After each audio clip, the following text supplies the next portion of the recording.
ಇವಾಗ ಹಾಲನ್ನ ಹಾಕ್ತಾಯಿದ್ದೀನಿ. ಹಿಟ್ಟು ಜಾಸ್ತಿ ತಿಂತೀವಿ ಅಂತ ಅನ್ನೋರು, ಇಲ್ಲ ಅಂತ ಅಂದರೆ ಅದಕ್ಕಿಂತ ಒಂದು ಸ್ವಲ್ಪ ಕಡಿಮೆ ತೊಗೊಂಡ್ರೆ ಸಾಕು. ಸೊ ಇವತ್ತು ನಾನು ಫಸ್ಟ್ ರವೆ ಉಂಡೆ ಮಾಡ್ತಾಯಿದ್ದೀನಿ. ರವೆ ಉಂಡೆ ಮಾಡೋದಕ್ಕೆ ಏನೇನು ಐಟಮ್ನ ತೊಗೊಂಡಿದ್ದೀನಿ ಇನ್ಮೇಲೆ ಹಬ್ಬದ ಸೀಸನ್ ಸ್ಟಾರ್ಟ್ ಆಗ್ತಾ ಇರೋದ್ರಿಂದ ಕಜ್ಜಾಯ ಮಾಡೋದು ಕಷ್ಟ, ಬಟ್ ಮಾಡಿರೋರ್ಗೆ ಮಾತ್ರ ಅದು ಮಾಡೋಕ್ಕಾಗೋದು. ಸೊ ಹಲೋ ಎಲ್ರಿಗೂ ನಮಸ್ಕಾರ, ವೆಲ್ಕಮ್ ಟು ಆಶಾ ಅಡುಗೆ ಮನೆ ಯೂಟ್ಯೂಬ್ ಚಾನಲ್. ಇನ್ಮೇಲೆ ಹಬ್ಬದ ಸೀಸನ್ ಸ್ಟಾರ್ಟ್ ಆಗ್ತಾ ಇರೋದ್ರಿಂದ ನಾನು ಮನೇಲಿ ತಿಂಡಿಗಳನ್ನ ಮಾಡೋಕ್ಕೆ ರೆಡಿ ಮಾಡ್ತಾ ಇದ್ದೀವಿ. ಸೊ ಇವತ್ತು ನಾನು ಫಸ್ಟ್ ರವೆ ಉಂಡೆ ಮಾಡ್ತಾಯಿದ್ದೀನಿ. ರವೆ ಉಂಡೆ ಮಾಡೋದಕ್ಕೆ ಏನೇನು ಐಟಮ್ನ ತೊಗೊಂಡಿದ್ದೀನಿ ತೋರಿಸ್ತೀನಿ. ಎಲ್ಲರೂ ಮಾಡ್ತಾರೆ ಅಡುಗೆ, ತಿಂಡಿಗಳನ್ನ, ಇಲ್ಲ ಅಂತ ಅಲ್ಲ, ಬಟ್ ಅವ್ರವ್ರದ್ದೇ ಸ್ಟೈಲಲ್ಲಿ ಮಾಡ್ತಾರೆ. ಬಟ್ ನಾವೇ ಯಾವ ಥರ ಮಾಡ್ತೀವಿ ಅಂತ ತೋರಿಸ್ತೀನಿ. ಇವಾಗ ಅಂಗಡಿಗಳಲ್ಲೆಲ್ಲ ತಂದು ಇಟ್ಟು ಮಾಡೋದಕ್ಕಿಂತ ಸೊ ಮನೇಲೇ ಒಂದು 10-15 ನಿಮಿಷಕ್ಕೆಲ್ಲ ರೆಡಿ ಆಗುವಂತಹ ತಿಂಡಿಗಳನ್ನ ನಾವು ಆರಾಮಾಗಿ ಮನೇಲೇ ಮಾಡ್ಕೋಬೋದು. ನಾವು ಯಾವ ರೀತಿ ಮಾಡ್ತೀವಿ ಅಂತ ತೋರಿಸ್ತೀನಿ. ಫಸ್ಟ್ ನಾನು ಏನೇನು ಐಟಮ್ ತೊಗೊಂಡಿದ್ದೀನಿ ತೋರಿಸ್ತೀನಿ, ಬನ್ನಿ. ಇದರಲ್ಲಿ ಒಂದು 1/4 kg ಆಗೋಷ್ಟು ರವೆ ಇದೆ, ಅದಕ್ಕೆ ತಕ್ಕಂತೆ ಸಕ್ಕರೆ ತೊಗೊಂಡಿದ್ದೀನಿ. ಸೊ ಈಕ್ವಲ್ ಕ್ವಾಂಟಿಟಿಲಿ ತೊಗೋಬೋದು. ಸ್ವೀಟ್ ಜಾಸ್ತಿ ತಿಂತೀವಿ ಅಂತ ಅನ್ನೋರು, ಇಲ್ಲ ಅಂತ ಅಂದರೆ ಅದಕ್ಕಿಂತ ಒಂದು ಸ್ವಲ್ಪ ಕಡಿಮೆ ತೊಗೊಂಡ್ರೆ ಸಾಕು. ಇಲ್ಲಿ ನಾನು ಒಂದು ಬಟ್ಲು ಕೊಬ್ಬರಿ ತುರಿ ಇಟ್ಕೊಂಡಿದ್ದೀನಿ. ಮತ್ತು ಇಲ್ಲಿ ಡ್ರೈ ಫ್ರೂಟ್ಸ್ಗಳು, ನಿಮ್ಗೆ ಯಾವ ಡ್ರೈ ಫ್ರೂಟ್ಸ್ ಬೇಕೋ ಅದನ್ನು ಆರಾಮಾಗಿ ಹಾಕೋಬೋದು. ನಾನಿಲ್ಲಿ ದ್ರಾಕ್ಷಿ, ಗೋಡಂಬಿ, ಬಾದಾಮಿ ಹಾಕ್ಕೊಂಡಿದ್ದೀನಿ. ಪಿಸ್ತಾ ಹಾಕೊಳ್ಳಿ, ವಾಲ್ನಟ್ಸು ಅದೆಲ್ಲ ಹಾಕೊಂಡ್ರೂ ತುಪ್ಪದಲ್ಲಿ ಕರೆದ್ಬಿಟ್ಟು ಹಾಕ್ಕೊಂಡ್ರೆ ತುಂಬ ಚೆನ್ನಾಗಿರುತ್ತೆ. ಸೊ ಇಲ್ಲಿ ಏಲಕ್ಕಿ ಪುಡಿ ಮತ್ತು ಇಲ್ಲಿ ಹಾಲು. ಒಬ್ಬೊಬ್ಬರು ಹಾಲು ಹಾಕಲ್ಲ, ಸಕ್ಕರೆ ಪಾಕ ಮಾಡಿಕೊಂಡು ರವೆ ಹುರಿದ್ಬಿಟ್ಟು ಅದರೊಳಗಡೆ ಉಂಡೆ ಕಟ್ತಾರೆ. ಸೊ ನಾವು ಹಾಲು ಹಾಕ್ತೀವಿ. ಕೆಲವ್ರು ಹಾಕ್ತಾರೆ, ಕೆಲವ್ರು ಹಾಕಲ್ಲ. ಸೊ ನಾನು ಇವಾಗ ಹಾಲು ಹಾಕಿ ಮಾಡ್ತಾಯಿದ್ದೀನಿ. ಮತ್ತು ತುಪ್ಪ ಯಾವ ರೀತಿ ಮಾಡ್ತೀನಿ ತೋರಿಸ್ತೀನಿ, ಬನ್ನಿ.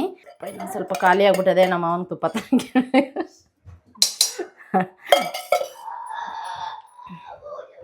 ತುಪ್ಪ ಎಲ್ಲ ಕಾದಿದೆ. ಫಸ್ಟು ನಾನು ಗೋಡಂಬಿ ಹಾಕ್ತಾಯಿದ್ದೀನಿ,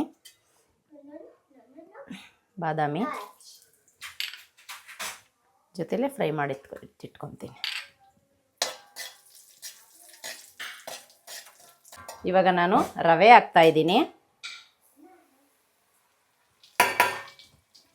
ಅದು ಡ್ರೈ ಫ್ರೂಟ್ಸ್ ಜೊತೆಗೆ ಹಾಕಿದ್ದಾರೆ. ಡ್ರೈ ಫ್ರೂಟ್ಸ್ ಜೊತೆಗೇನೆ.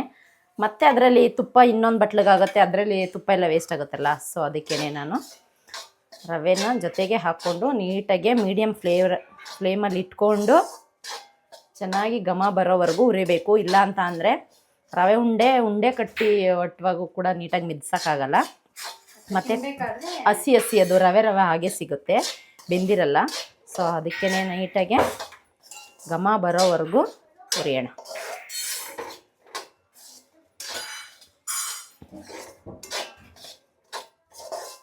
ಇನ್ನೇನು ವರಮಹಾಲಕ್ಷ್ಮಿ ಹಬ್ಬ ಬರುತ್ತೆ, ತಿಂಡಿಗಳೆಲ್ಲ ಮಾಡಬೇಕಾಗತ್ತೆ. ನೆಕ್ಸ್ಟ್ ಗೌರಿ ಹಬ್ಬಕ್ಕೆ ಗಣೇಶನ ಕೂರಿಸ್ತೀವಿ ನಮ್ಮ ಮನೇಲಿ. ಆವಾಗ ಕರ್ಜಿಕಾಯಿ ಮಾಡಬೇಕು. ಗಣೇಶನಿಗೆ ಕರ್ಜಿಕಾಯಿ ಅಂದರೆ ತುಂಬ ಇಷ್ಟ.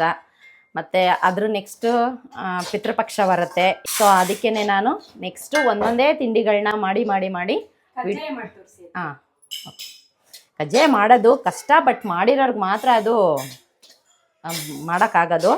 ಸೊ ಇವಾಗ ಎಲ್ಲರೂ ಮಾಡೋದು ಕಲ್ತಿರ್ತಾರೆ ಒಂದೊಂದು ವಿಧಾನದಲ್ಲಿ, ಬಟ್ ನೀಟಾಗಿ ಹಳೆಯ ಕಾಲದವ್ರು ಮಾಡ್ದಂಗೆ ಮಾಡಬೇಕು ಅಂತ ಅಂದರೆ ತುಂಬ ಎಕ್ಸ್ಪೀರಿಯನ್ಸ್ ಬೇಕು. ಬಟ್ ನಾವು ಯಾವ ಥರ ಕಲ್ತಿದ್ದೀವಿ ಆ ಥರ ಮಾಡ್ತೀನಿ. ಮತ್ತು ಊರಕ್ಕಿ ತಂಬಿಟ್ಟು ಮಾಡ್ತಾರೆ. ಒಂದೊಂದೇ ತಿಂಡಿಗಳನ್ನ ನಮ್ಮ ವಿಡಿಯೋದಲ್ಲಿ ನೆಕ್ಸ್ಟು ನೋಡ್ತಾ ಹೋಗಿ, ನಾವು ಮಾಡ್ತಾ ಹೋಗ್ತೀವಿ, ನೀವು ನೋಡ್ತಾ ಹೋಗಿ. ನಮ್ಮ ಅಶ್ವಿನಿ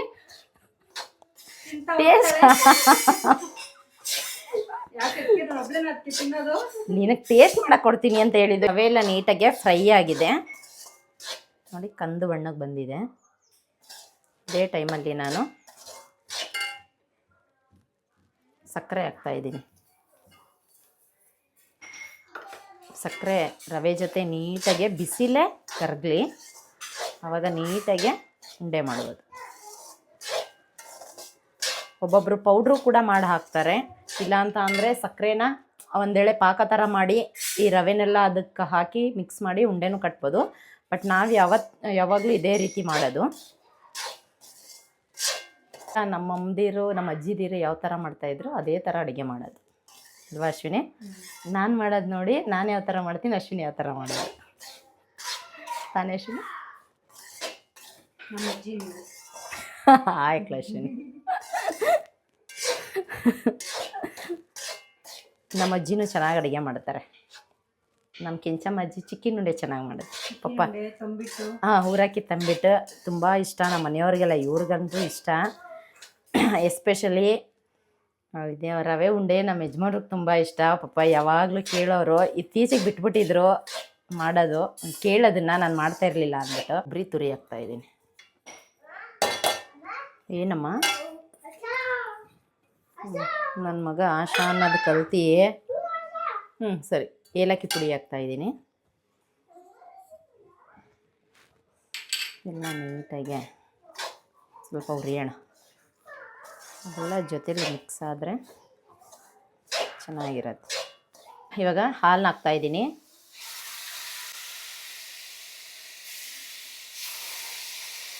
ಇದರಲ್ಲಿ 1 ಕಪ್ಪು ರವೆಗೆ ಅರ್ಧ ಬಟ್ಲಷ್ಟು ಹಾಲು ಹಾಕಿದ್ದೀನಿ. ನಿಮಗೆ ಎಷ್ಟು ಬೇಕು ನೋಡಿಕೊಂಡು ಹಾಕ್ಕೊಳ್ಳಿ.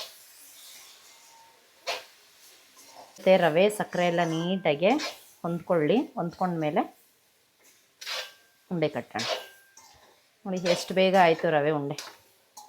ಅಷ್ಟೇ, ಉಂಡೆ ಮಾಡಿ ಮಾಡಿ ನೆಕ್ಸ್ಟು ಇಡೋದು ಅಷ್ಟೇ.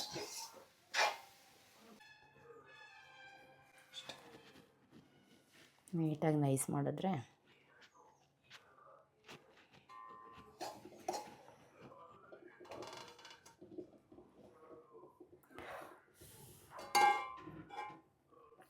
ನೋಡಿ ಎತ್ತಿ ಹೆಂಗೆ ಕಾಣಿಸ್ತಿದೆ. ನನಗೂ ಕಾಣಿಸ್ತು. ಸೊ ನಾನು ಮಾಡಿದ್ದು ರೆಸಿಪಿ ನಿಮ್ಗೆ ಇಷ್ಟ ಆದರೆ ಲೈಕ್ ಮಾಡಿ, ಕಮೆಂಟ್ ಮಾಡಿ, ಶೇರ್ ಮಾಡಿ, ಚಾನಲ್ನ ಸಬ್ಸ್ಕ್ರೈಬ್ ಮಾಡ್ಕೊಂಡು ನೋಡಿ. ಮುಂದಿನ ವೀಡಿಯೋದಲ್ಲಿ ಸಿಗ್ತೀನಿ. ಅಲ್ಲಿವರೆಗೂ ನೋಡ್ತಾ ಇರಿ ಆಶಾ ಅಡುಗೆ ಮನೆ ಯೂಟ್ಯೂಬ್ ಚಾನಲ್.